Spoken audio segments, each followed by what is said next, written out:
Hello students, how are you today? So this video is going to talk about groups, the media agency, waiting costs, and FDA drug approval. Usually I list it online Blackboard as FDA drug approval, so that's the shorthand version of it. I have been using this article for, how many times have I used this article? For a while. This was an article that actually I read when I was in my graduate school program, actually at Rutgers. One of the best articles that I've read that discusses the FDA's drug approval process, which a lot of researchers don't focus on, and they don't know about, they don't focus on.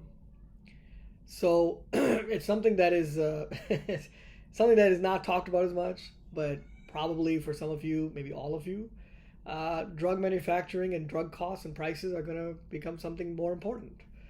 As a personal example, I can give you, I take Crestor for high cholesterol. I've been taking Crestor for about 15 years. And last year, I think a 90-day supply cost me with my insurance, the premium I paid out of pocket was about, I want to say $4 for every 3 months. So $12 a year.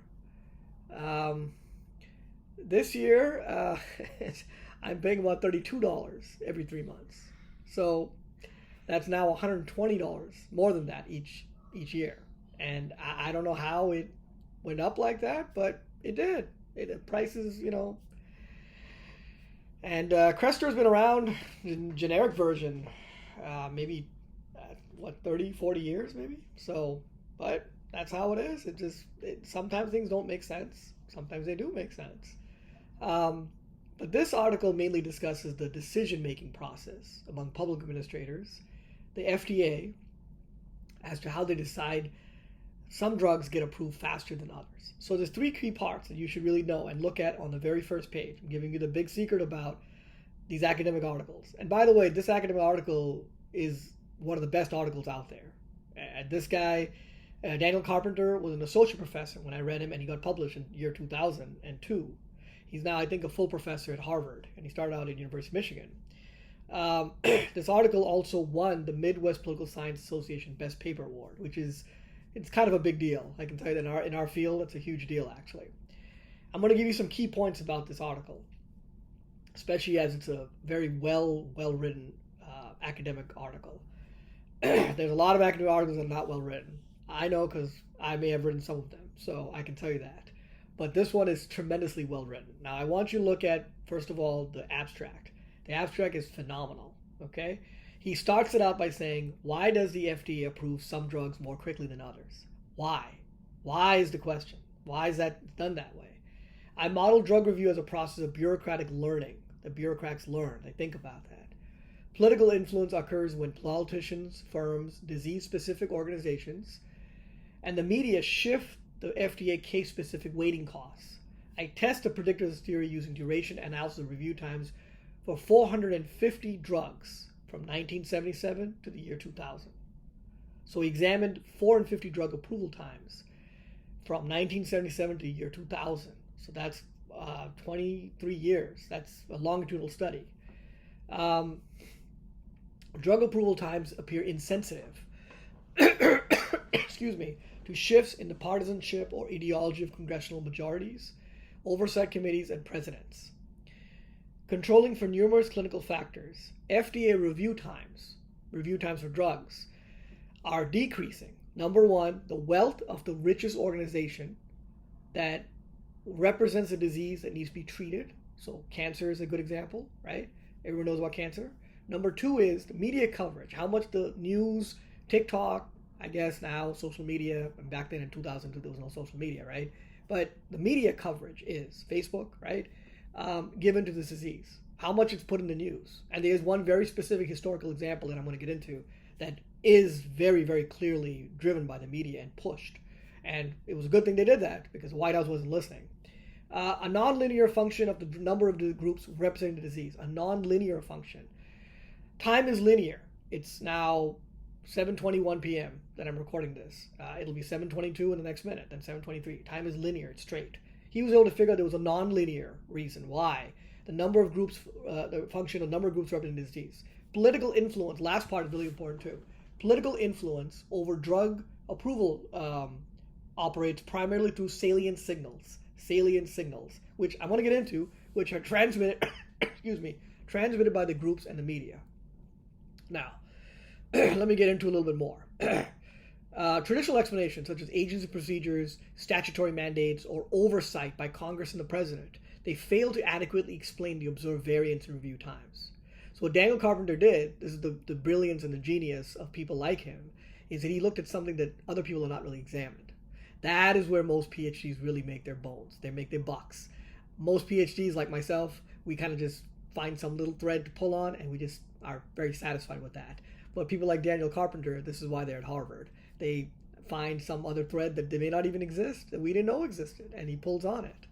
Now, the theoretical framework, I want to talk briefly about this with bureaucratic learning and optimal stopping. Carpenter conceptualizes FDA drug approval as an optimal stopping problem in bureaucratic learning. The FDA, when reviewing a new drug, always faces uncertainty about the drug's safety and efficacy. This is something a lot of bureaucrats who are taking my class know about. It's always better to wait on a decision before you make that decision. Because once you make the decision as a bureaucrat, you can't really take it back sometimes. You can't really go backwards. So if the FDA approves a drug that may not be 100% safe, that may have some very serious consequences, side effects, long-term consequences, then maybe it was better for them to hold off on that and wait until they can get full approval. Maybe. So that's one big reason why they don't like doing that. The agency obviously gathers information from the drug manufacturer, which does long years of study.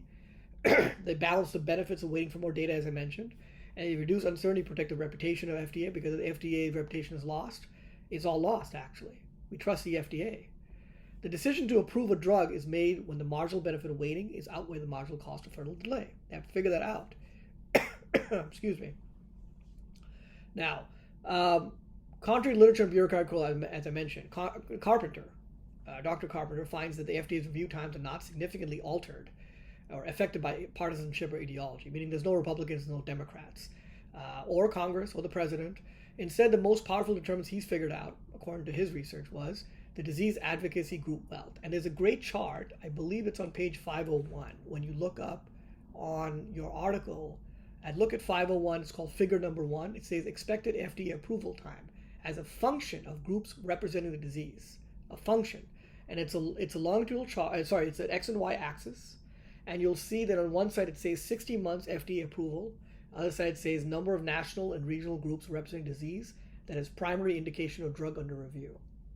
So it's almost an X and Y. Very well done, extremely well done over there. You can see that, for example, one drug, Parkinson's disease. And bear in mind, this is a little bit outdated, but the theory is sound. 60 months is 5 years. It says right on top, Parkinson's disease had 107 groups. 107 groups of Parkinson's disease at that time. Diabetes, it took 60 months on average to get a Parkinson's drug approved. Diabetes, however, which has 249 groups in the year 2002, took about 11 months to get approved. How? So what Carpenter's arguing is, it's because of the fact that there's more groups that are making noise, that are loud about it. And because of that, these drugs then get approved. And of course, there's a very good historical example, which I'm going to get into right now, which is, of course, the AIDS crisis in the 1980s. For those of you old enough to remember this, and I certainly was. I was probably in the 80s. I was in my early 10s and 11s and 12s years of age. I'm born in 78, so do the math. 1990, I was about 12 years old. And that was pretty much the height of the AIDS crisis in the United States. And I remember it was a very, very big deal at that time. Now with drugs, there's no cure, but there's very, very strong treatment for HIV and AIDS. So back then, some of you remember that Reagan was in power, and Reagan did not believe in HIV and preventing and AIDS, and they kept, stonewalling and no, this is not a big deal. We don't know it must be just that certain demographic of people that are getting this. It's not really it kind of became a big problem for everybody. But if you go back and you look at the historical footage, there were marches in DC. There were people in Hollywood who spoke out. There was a lot of nonprofit groups that came out. There was a quilt on the Washington Monument. And very slowly, but eventually, Reagan and then Bush, they came around. They had to authorize laws, and they had to authorize medications. A lot of money came flowing through it. Some of you may remember, who are a little younger, a guy named Dr. Anthony Fauci, who very recently was in the news for COVID. Well, Fauci was one of the big people at that time. He was actually one of the architects of the nation's fight on HIV and AIDS. So, it's full circle all around in that sense. But that was one of the very few historical incidents that the media played a very strong role. And this is the next part about, I mentioned earlier about salient signals in the media. So salient signals are something where, what is salient, right? Salient, it simply means something important, something to be recognized. And so what salient signals do is, they signal that this is an important thing. By the media making so much noise about HIV, people dying, AIDS crisis, the FDA, they had no choice. They had to pay attention. They had to start approving drugs a little bit faster. So that is another point that Carpenter makes that's very important for students to understand. When you have a cause worth fighting for, as an HBCU that has a very strong and very loud and very proud legacy of civil rights, you make enough noise, somebody is going to hear you. That's the way it works in America. The next thing I'm going to talk about is, let me see now. Policy and regulation. There's the last couple of things I want to figure out and talk to you guys about, because I think this article is kind of winding up now, but we're almost done. I know that sometimes the articles can be a little bit dry, but bear with me, because it really will be important to you someday. You may have a great conversation with somebody maybe with the FDA, assuming the FDA is still around, and that is a Trump joke for now. But I promise you that it'll still be around. I'm pretty sure about that. Policy and regulation. So most important thing you guys have to know, and I think everyone already figures this out, or you suspect this, the more well-organized and well-funded that the organization is, the more that they can actually make a difference and educate people. The media can also function as an agenda setter. That can happen, like with the HIV/AIDS crisis in the 80s. The model can then be extended to other regulatory agencies. A good example might be like Department of Interior and fracking. That could be something where you maybe consider that if there's a lot of negative media coverage, people are not going to be keen on the Department of Interior approving more fracking. The interaction between media advocacy groups and bureaucratic learning, they warrants further exploration. That's what Carpenter does, which is the last thing I'll tell you when it comes to the big kahunas in academia. The little secret is, among academicians and academics, that if you want to get a big name for yourself, you never become a generalist. You never become a generalist. You always become a specialist in something. Always. The drawback, of course, is that you may be sitting at the end of a very long well, and all you look up and all you see is that one little patch of sky, and that's it. And that doesn't really, it makes you an expert of someone who knows more and more about less and less. For myself, I've never been interested in being an expert on that. I like being, or a specialist. I like being a generalist. But most professors, they make their bones and they make their name by writing and studying only one particular topic and only one particular avenue, and that's it. They don't go into anything else on that sense. So, the last thing is that Dr. Carpenter wrote a phenomenal article, and he provides a very nuanced and fairly grounded account of how political salience driven by advocacy group resources, media attention, it shapes the timing of FDA drug approvals. It challenges the view that bureaucratic timing is mainly controlled by partisan institutional oversight, which some people feel, well, Republicans are in power, they're not going to let drugs be approved, and everything's going to go up in price. That, according to what his research has shown 20 years ago, is not really true. I also think that he probably has a lot of truth to that even today. So, well, that wraps up everything, and thank you again, and I'll see you at the next video.